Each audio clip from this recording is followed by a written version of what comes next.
Hello friends, আসসালামু আলাইকুম। আইরিন পারভিন রেসিপিতে সবাইকে স্বাগত। চলে এসেছি আর একটি রান্নার ভিডিও নিয়ে। আজকে একটা ইয়াম্মি রেসিপি করে দেখাবো।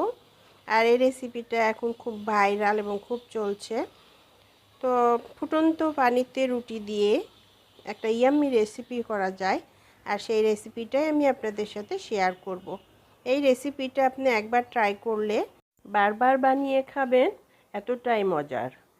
যদি আপনি ফুটন্ত গরম পানিতে রুটি দিয়ে এই নাস্তার রেসিপিটা শিখে নেন, তাহলে অনেক টাকাই আপনার সংসারে বেঁচে যাবে। তাহলে চলুন বন্ধুরা, কিভাবে ফুটন্ত গরম পানিতে রুটি দিয়ে রেসিপি বানাবো সেটা আপনাদের সাথে শেয়ার করি।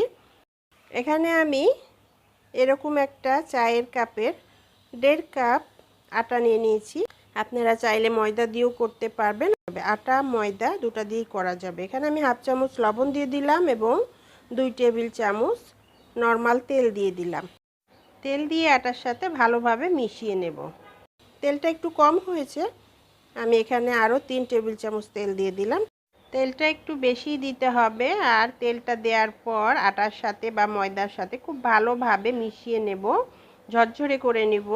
আর এরকম অবস্থায় যখন হাতে নিয়ে একটু চাপ দিলে দলা পেকে যাবে, ঠিক সেই অবস্থাতে পানি দিয়ে মাখানোর জন্য রেডি হয়ে যাবে। এখানে আমি অল্প অল্প করে পানি দিব, দিয়ে ময়দা বা আটাটাকে একটা শক্ত ডো বানিয়ে নেব। আমরা যেরকম রুটি বানাই সেরকম রুটির ডো বানালেই চলবে। আস্তে আস্তে ভালো করে আটা বা ময়দাটাকে ময়ান করে নেব। দেখতেই পাচ্ছেন আটাটা মাখানো রেডি হয়ে গেছে। এরকম একটা শক্ত ডো হতে হবে। এরকম একটা শক্ত ডো আমি রেডি করে নিলাম। এবার এটা ঢাকনা দিয়ে ঢেকে রেস্টে রেখে দিলাম কতক্ষণের জন্য। সময় পর ফিরে আসলাম, এসে আটাটাকে আবার আমি হাত দিয়ে ভালো করে ময়ান করে নিব, নিয়ে একটু লম্বা করে নেব। আর এটাকে আমি 5-6টা ভাগে ভাগ করে নিলাম, নিয়ে ছোট ছোট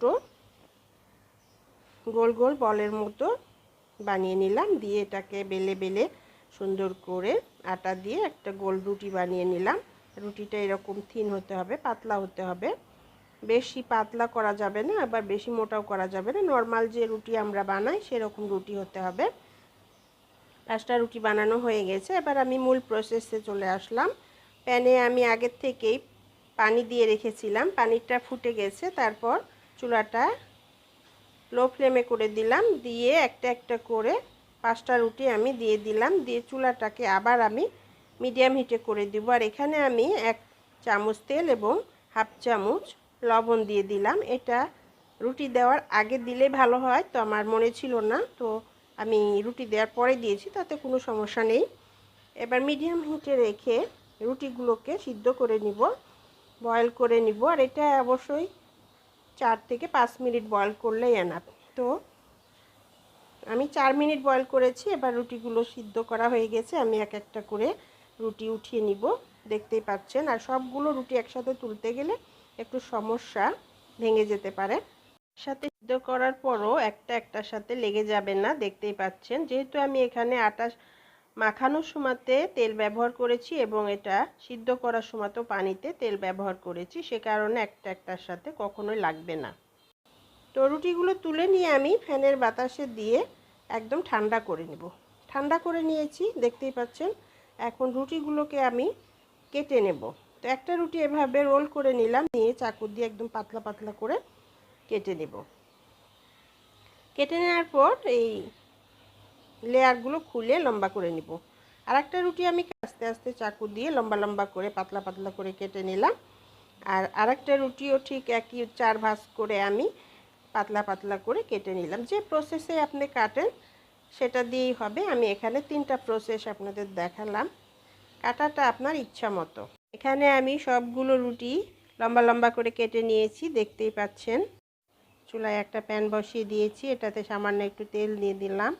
একটা মুরগির বুকের মাংস হাড় ছাড়া, এটাকে আমি কুচি করে কেটে নিয়ে তেলে দিয়ে দিলাম, দিয়ে একটু নেড়ে চেড়ে ভেজে নেব।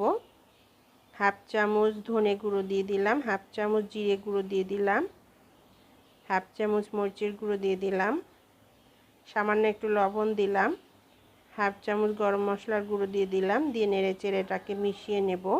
লবণটা একটু বুঝে দিতে হবে, যেহেতু সয়া সস অ্যাড করবো এটার সাথে। এখানে 1 চামচ সয়া সস অ্যাড করে দিলাম। সয়া সসে কিছুটা লবণ আছে, সেজন্য লবণটা বুঝে দিতে হবে। এখানে হাফ চামচ গোলমরিচের গুঁড়া দিয়ে দিলাম, 1 চামচ টমেটো সস অ্যাড করে দিলাম, দিয়ে নেড়ে চেড়ে এটাকে ভালো করে ভাজবো কতক্ষণ।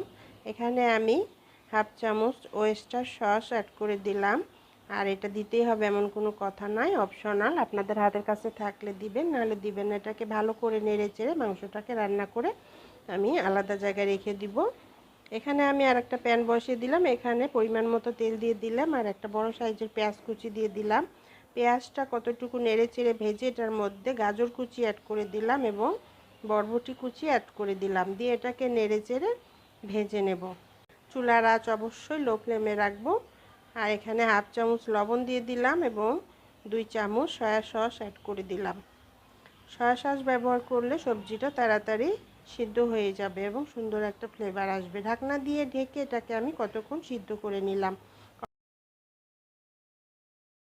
অবশ্যই লো ফ্লেমে রেখে এটাকে রান্না করব। এখানে আমি একটা টমেটো কুচি অ্যাড করে দিলাম, দিয়ে এটাকে নেড়ে চেড়ে এটার সাথে মিশিয়ে নেব।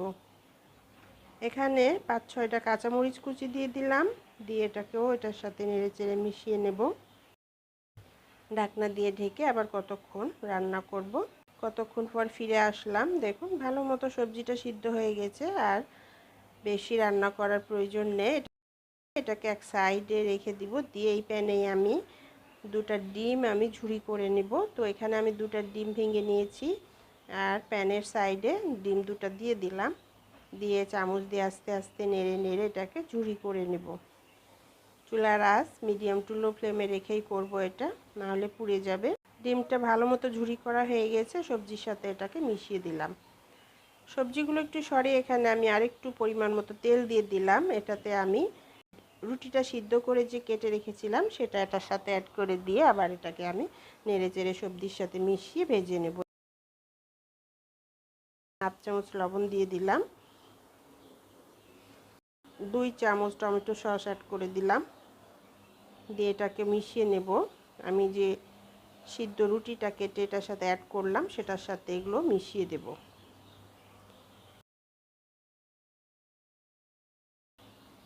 1 চামচ গোলমরিচের গুঁড়া অ্যাড করে দিলাম। শেষ মুহূর্তে গোলমরিচের গুঁড়া দিলে খুব সুন্দর একটা ফ্লেভার আসে, আর অবশ্যই চেষ্টা করবেন গোলমরিচের গুঁড়াটা দেওয়ার জন্য।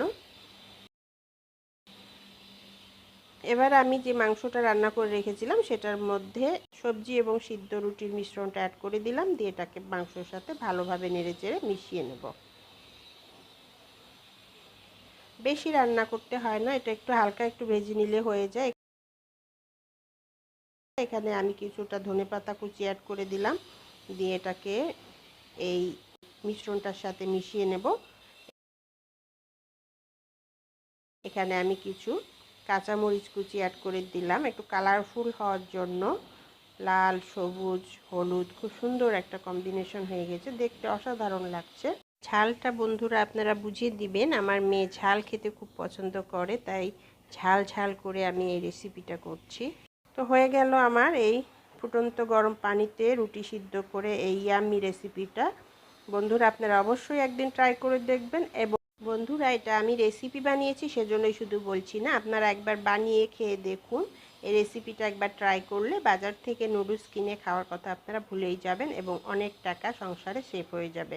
তো বন্ধুরা আমার এই রেসিপিটা যদি ভালো লাগে তাহলে আমার চ্যানেলটিকে একটা সাবস্ক্রাইব ফলো দিয়ে দিবেন, লাইক দিয়ে আমাকে সাপোর্ট করবেন, আর ফ্রেন্ডস ফ্যামিলির মেম্বারদের সাথে বেশি বেশি রেসিপিটা শেয়ার করুন। সবাই ভালো থাকবেন, সুস্থ থাকবেন। আল্লাহ হাফিজ।